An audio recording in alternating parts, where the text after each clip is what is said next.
Today's episode is brought to you by Mazars. SoundCartel.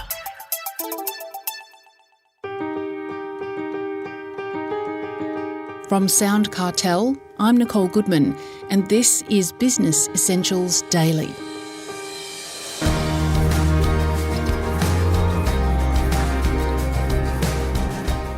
Research reminds us that regularly switching off from the world, taking deep breaths, meditating, stretching, exercising, eating well, all help to maintain healthier, lower stress living. In occupational therapist Angela Lockwood's book called Switch Off: How to Find Calm in a Noisy World, she walks us through the kind of habits we should adopt in order to slow down and take back control of our lives. First, Angela tells Chris Ashmore why we feel so much busier these days. Technology has a big part to play because there's this constant connectivity. We're always switched on, whether it be, on a weekend, we still have our phones connected to us and we still, are constantly contactable by our phones and through our phones, even if we are at work or not. So that has a really big part to play, but it's not the only factor why people are so busy. There's also just a lot to do. Men and women's life roles are changing. There's no longer just the male as the breadwinner and the wife stays at home. Those roles have changed significantly. So now what we're trying to do is juggle so much more than what we used to juggle. And that's having an impact on people feeling like they need to do everything and never feeling like they're doing enough. What are some of the physical signs that we might be overwhelmed and that tell us it's time to switch off?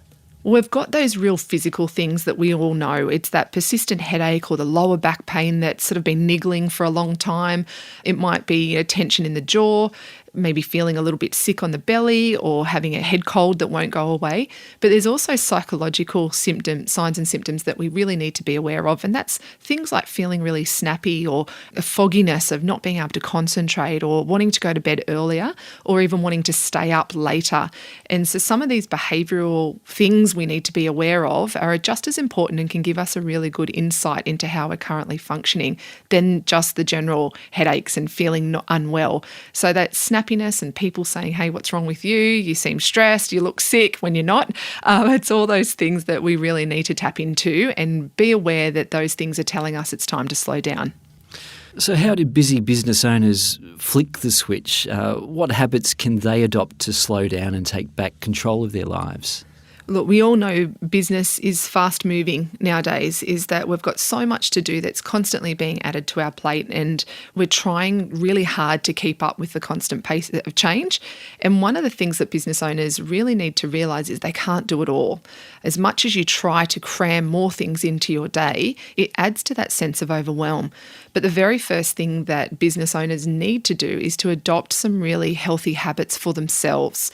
So we try to change our businesses before looking at our own sort of needs. So when we can focus on our own health and well-being, what we can do then is step into our business as the best version of ourselves, who is energetic, focused, motivated to do what we need to do. So the very first thing we really need to do is turn the spotlight on ourselves for a little while and go, what is it that I need to be doing right now to help me be as focused, energetic and productive as possible?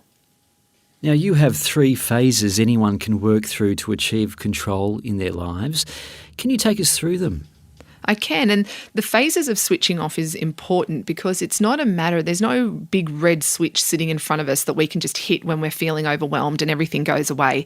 It is a phase that we need to go through, and the more that we can integrate the skills of switching off into our lives, the quicker you move through these phases. So the first one is around disconnect, and that's about taking a step back from everything. So just taking 5 minutes out of your day to take a breath or to lift your head up from your computer, have a look out the window. It doesn't have to be going on a big retreat up in the mountains for, months on end. Giving yourself an opportunity to disconnect from technology, from your work, from the overwhelm is really important, and it has to be the first thing you do.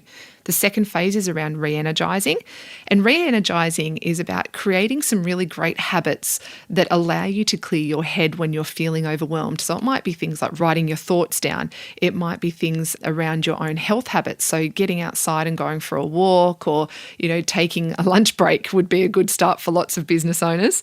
And the last phase is about refocusing. So learning what you know about switching off, Now, what are you going to do differently? Because so many times what we do is we look back, but we don't learn from the decisions that we've made in the past and make adjustments. So now we know that we've been able to switch off. Now that we know we've been able to implement some really good habits, the refocus phase is about how do we move forward now and do things differently that serve us really well.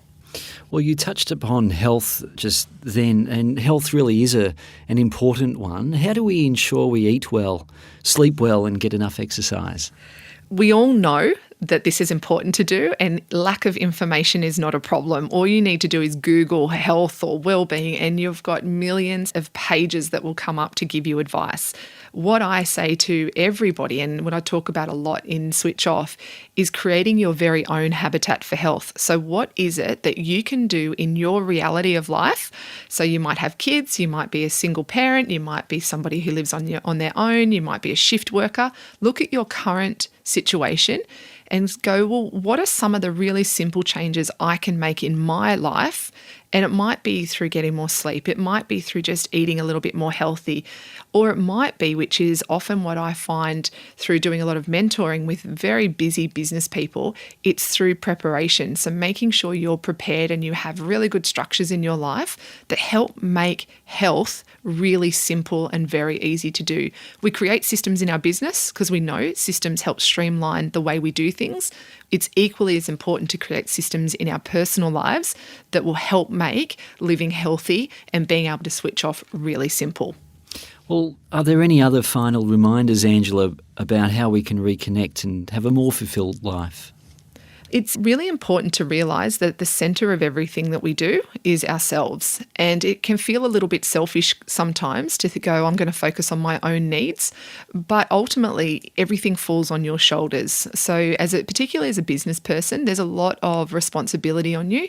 So you need to be creating habits, creating good structures that supports you and your health. Because if you're dragging yourself through the day with no energy, foggy head, feeling like, you're just playing catch up every day, you're really not doing your best work and you're no good to anybody. So I would say definitely if you're listening to this right now and these messages are really resonating with you, it's time to take that step back and disconnect and think, well, what is it that I need to do that can help make a really positive impact on my health and well-being? And you'll find the ripple effect will be huge.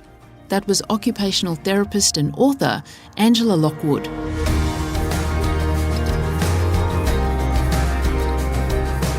This episode of Business Essentials Daily is produced by the team at SoundCartel. Thanks for listening. I'm Nicole Goodman. We'll bring you more Be Daily tomorrow. Follow @BE Daily Podcast across social media and head to bedaily.com.au for more from the Business Essentials Daily podcast. SoundCartel. This episode was brought to you by Mazars. To find out more, visit mazars.com.au. That's mazars.com.au.